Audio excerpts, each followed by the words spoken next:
Hi there, just positioning the camera here. So what we're going to look at in this video is basic skin tone mixes. And you'll see that I've got on the palette here just a range of colours. Here we've got ultramarine. This one is cadmium yellow deep. Cadmium yellow will do fine, or cadmium yellow hue. This is crimson, cadmium red will do fine here as well, titanium white and burnt umber. Okay, so from these are pretty much the basic colours in all painting actually. You can make quite easily a sort of generic white person's skin tone and then darken it, which is what we're going to look at. So if we start out with clean brush, a little bit of water on it, and mix the red and yellow together. Try and get a pretty good mix it thoroughly, and you'll see we get this sort of orangey colour. Very difficult without adding white to this to tell how naturalistic it is. So here we go, add a bit of white in there. It's a little bit too yellow at the moment. Just add a wee bit more red into that.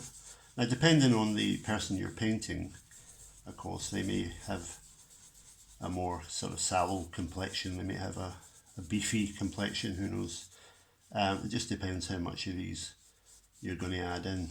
So you'll see here when I put it on the page that we have something approximating a white person's basic skin colour. Yeah. And to that, of course, you could add more white for a paler version. You know, and keep going that way for highlighted areas. But for the purposes of this demonstration, I'm going to then start darkening this skin tone that we've got here. And one of the easiest ways to do that is just go straight to the brown here.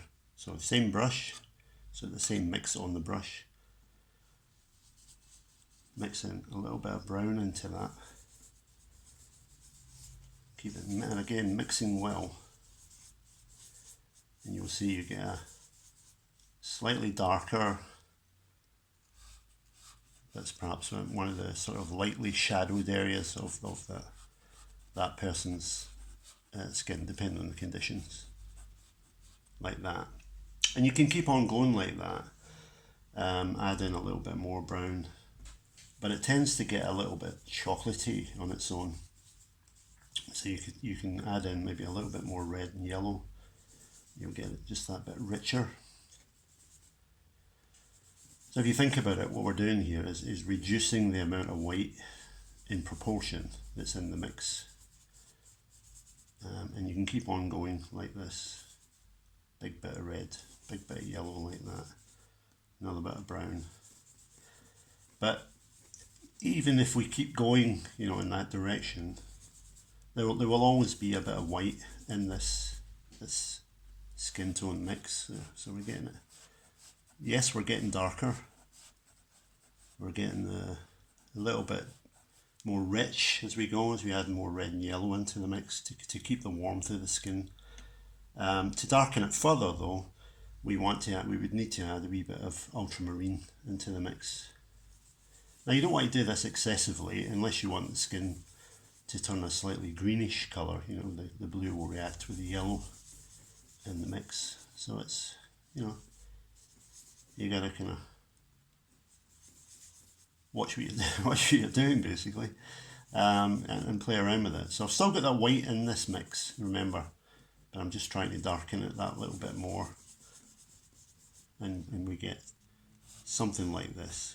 Yeah, quite a deep tone actually, considering we've still got white on the brush. But that's about the maximum you can go in that direction. I mean, you could keep on adding more red, yellow, more brown, more blue, and eventually you'll get a very dark tone, if that's what you're after. But if you want a sort of a much more a cleaner mix, then much better then to switch to a new brush. I think I'm going to just put that one in the water bowl there and pick up this brush. And this is where it's important to remember about being aware of what's on your brush. There's nothing on this brush, you know, so there's no white already. And so we can go straight to a red-yellow mix. Let's move that up so you can see what I'm doing. There we go. Okay, I think that's in shot. And you'll see that I do have the colours sort of in such a way that I can mix either side. And that's a very useful thing on the palette. So here I'm going to mix the red-yellow once again.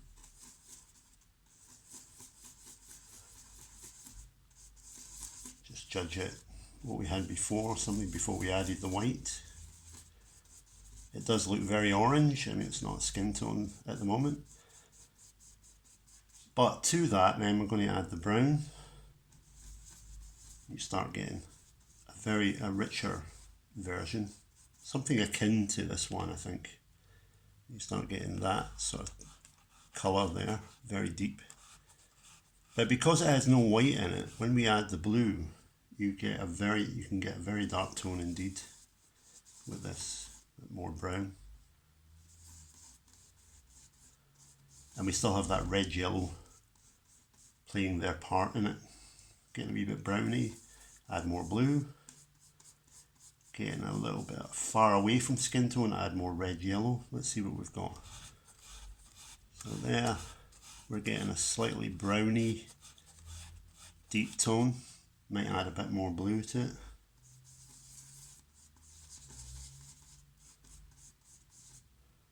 And here we're getting a very dark, almost neutral, maybe slightly green mix, which is not bad. You know, green's often present in human skin, or reflected in human skin. And if you wanted that more, the good thing is, you know, get this really dark mix between the ultramarine and burnt umber. And if you wanted that richer in terms of the red or the yellow, you can add more in there, and it won't really lighten it much. What it'll do is it'll just up the content of that. It'll lighten it a little bit because of the yellow, you know, but more than anything, it'll up the content of that warmth if you need it, like that. So this column here is with white in the mix, and this column is with no white in the mix. Basic skin tone, and these basic sort of sources, if you like, can be actually used for any ethnic sort of groups, you know. So it's a good basis to build your skin tone mixing in the future upon. Okay, thank you.